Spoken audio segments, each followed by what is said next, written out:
Hey, it's Shayne. We are chatting with the one and only Shelby Stone. How are you, ma'am? I am grand. How are you? Very good. I just realized at this very moment, like I haven't prepared whatsoever, that all the years I've known you, this is the first interview we've actually done. It is. How weird is that? It is. I was really excited. I was like, I get an interview. It's kind of different. Now, for those that don't know the backstory, I'm going to go ahead and tell it again for the 85th time. It's fun. Shelby used to work for the ranch, which was really cool. And the whole time you're working for the ranch, you're doing music and you're writing songs and you're playing and you're doing shows and never once told me. No, I got nervous. Like, why? Well, I was also just trying to figure it out there for a little bit, and like, it kind of goes hand in hand with like signing up for the songwriter showcase here. Yeah. And they were like, I somehow made it in, and they were like, bring 3 songs, which was great because I only had 3 songs. So it was like, I can't tell Shayne about it. I gotta like figure out what I'm doing at least, and be like really proud of it. Right. I don't want them to be like, oh, she's great. Yeah. Yeah. Like, you know, like I want to jump Been in. there. You Been know there. what I mean? Like, it was just one of those. My head was just so far like down and like trying to figure it out. Like I'm so far away from radio that I need to get this figured out. When did you know that music was your career? It was actually after the Christmas party for the station in Really? 2019. We were that bad, I guess. Yeah, I can understand. Well, afterwards, I went with Heather Anderson and Susie Mays, and we ended up in the basement bar. And I have since figured out who it was. For a while, I didn't know who it was. It was Rob Redwine and Brendan Kent. They were up there playing, and Susie, God love that woman. She was, and looking back, like these people, like Rob and Brendan they did not have to let me go up there and do that because like it No could have way. been bad. But she was like, she's so good. Like you need to let her come up here and do this. And I was like, what is How going awkward for on? them. I know. Yeah. Oh my God. I got up there. I sang half of Neon Moon by Casey Musgraves edition. And I didn't know how to play guitar, so Brendan had to play the guitar for me. And I was just like, oh my God, this is sick. These people, like, this is what they do. Like, this is what and like on the back of the tip jar at the basement bar, it says, no wagon wheel in big Sharpie. And I was like, this is That's a whole great.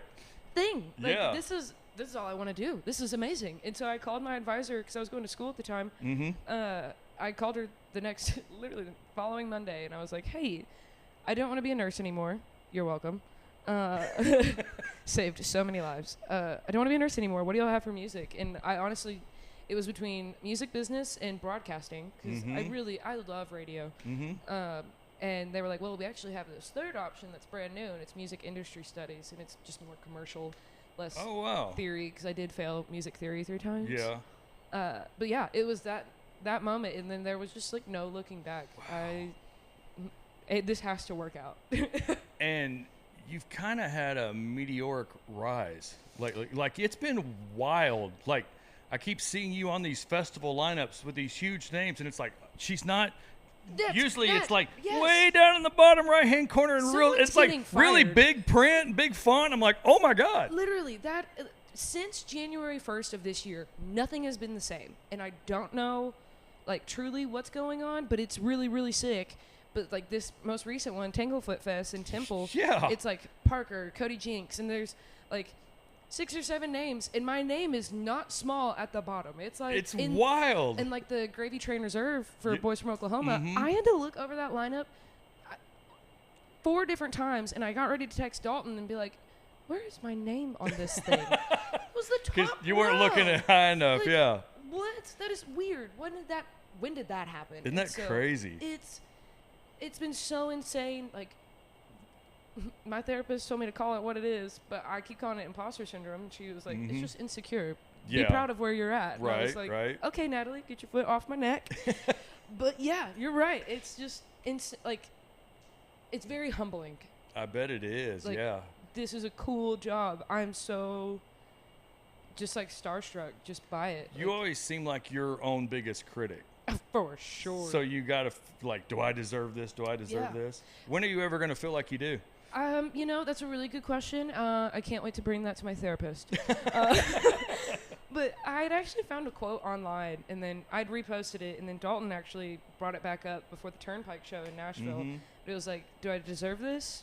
Doesn't matter. Do I want it? And I was like, that's a really good one. That's the question you should always ask, yeah. It was a really nice anchor point of like all of the things that were going on. It was just like, no, this is what I want. This is all I want. We've been working very hard for this, and it's really cool to see fruits of labor over the past.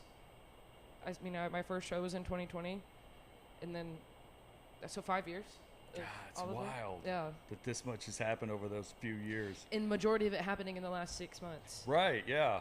I don't get it. Like just overwhelming. You feel like some days you don't know what town you're in yet. Correct. Yeah. I did not. They are saying today is Wednesday. Not buying it, but you know. Doesn't feel like a Wednesday. No. No, not at all.